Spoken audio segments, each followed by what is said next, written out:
Honeymoon শেষ, অন্তর্বর্তী সরকারের উপর জনপ্রত্যাশার চাপ বাড়ছে, এই শিরোনামে যুগান্তরের একটি রিপোর্ট। আর এই রিপোর্টটি করা হয়েছে বেলজিয়াম ভিত্তিক আন্তর্জাতিক বেসরকারি প্রতিষ্ঠান international crisis group ICG. International crisis group ICG তারা একটা প্রতিবেদন দিয়েছে। সেই প্রতিবেদনেই এখন বলা হচ্ছে যে এখন কিন্তু ইউনূস সরকারের মধুচন্দ্রিমা শেষ, 6 মাস হতে গেছে।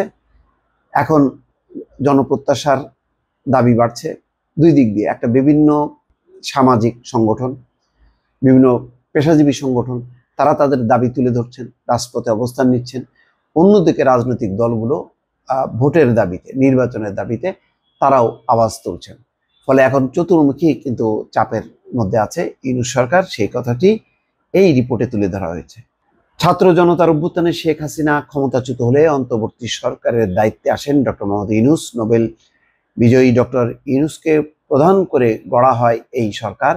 সেই সরকারের মেয়াদও 5 মাস ছাড়িয়েছে। এই সময়টাকে মধুচন্দ্রিমা বলে উল্লেখ করেছে বেলজিয়াম ভিত্তিক আন্তর্জাতিক বেসরকারি প্রতিষ্ঠান international crisis group ICG. EU watch list নামের এক দীর্ঘ প্রতিবেদনে তারা বলেছে, শেখ হাসিনাকে ক্ষমতাচ্যুত করার উল্লাস শুরুতে ইউনূস প্রশাসনের জন্য অভাবনীয় জনসমর্থনে রূপ নেয়, কিন্তু সংস্কারের নামে সেই মধুচন্দ্রিমার সময় শেষ হয়ে গেছে। অর্থাৎ সংস্কারের নামে একটা প্রলম্বিত একটি শাসনের শঙ্কা করছে রাজনৈতিক দলগুলো। সেই কারণে তারা ক্ষুব্ধ হচ্ছে, তারা নির্বাচনের দাবি জানাচ্ছে। সেই কারণেই বলা হচ্ছে যে ইউনূস সরকারের মধুচন্দ্রিমা শেষ হতে যাচ্ছে। প্রতি বছর এই প্রতিবেদনটি প্রকাশ করে আইসিজি। ইউরোপীয় ইউনিয়ন শান্তি প্রতিষ্ঠায় কোন দেশের ক্ষেত্রে কি ভূমিকা রাখতে পারে তা প্রতিবেদনে তুলে ধরা হয়।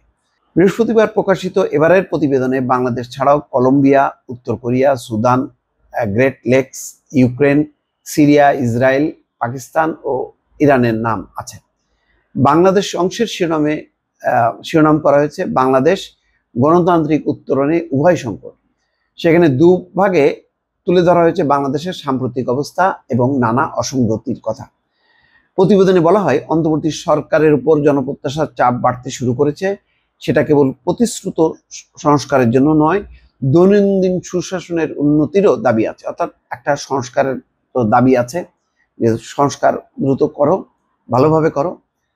আবার হচ্ছে প্রতিদিন যে সুশাসন, অর্থাৎ আইন শৃঙ্খলা পরিস্থিতি, দ্রব্যমূল্য, এই বিষয়গুলোর উপর দাবি দেওয়া আসছে। আইসিজি বলছে, আওয়ামী লীগের অনুপস্থিতিতে বিএনপি এখন দেশের বৃহত্তম রাজনৈতিক শক্তিতে পরিণত হয়েছে। দলটিকে অপেক্ষমান সরকার হিসেবে দেখা হচ্ছে। রাজনৈতিক বিষয়ের পাশাপাশি অর্থনীতি নিয়েও লেখা হয়েছে প্রতিবেদন। এটা একটা ভালো শব্দ ব্যবহার করেছে, বিএনপিকে অপেক্ষমান সরকার হিসেবে দেখা হচ্ছে। এবং এই কারণে কিন্তু বিএনপির উপর চাপও বাড়ছে। অন্যান্য রাজনৈতিক দল কিন্তু বিএনপিকে নিশানা করে নানা রকম বক্তব্য দিচ্ছে যে তাদের চাঁদাবাজি আছে, তাদের নানা রকম শাসন আছে যেগুলো আওয়ামী লীগের সাথে তুলনীয়। এমনকি আওয়ামী লীগের সাথেও বলা হচ্ছে যে তারা আওয়ামী লীগকে সাথে করে নিয়ে রাজনীতি করতে চায়। এরকম নানা রকম কথা। কেন তারেক রহমান দেশে ফিরছে না, দলের নেতারা দখলবাজি, চাঁদাবাজি করছে, এইসব নানা রকম সমালোচনা কিন্তু করছে। কেন? ওই যে অপেক্ষমান সরকার হিসেবে দেখা হচ্ছে বিএনপিকে, সেই কারণেই বিএনপির উপরও কিন্তু চাপ বাড়ছে। অর্থনীতি আবার সঠিক পথে ফিরিয়ে আনার চলমান প্রচেষ্টা সুফল পেতে বাংলাদেশের জনগণের আরো অপেক্ষা করতে হবে। এছাড়া ভারতের সঙ্গে সম্পর্কে এখনো টানাপোড়েন আছে। আর রোহিঙ্গা শরণার্থীদের অদূর ভবিষ্যতে যুদ্ধবিধ্বস্ত মিয়ানমারে ফিরে যাওয়ার সম্ভাবনা খুব কম বলে উল্লেখ করা হয়েছে।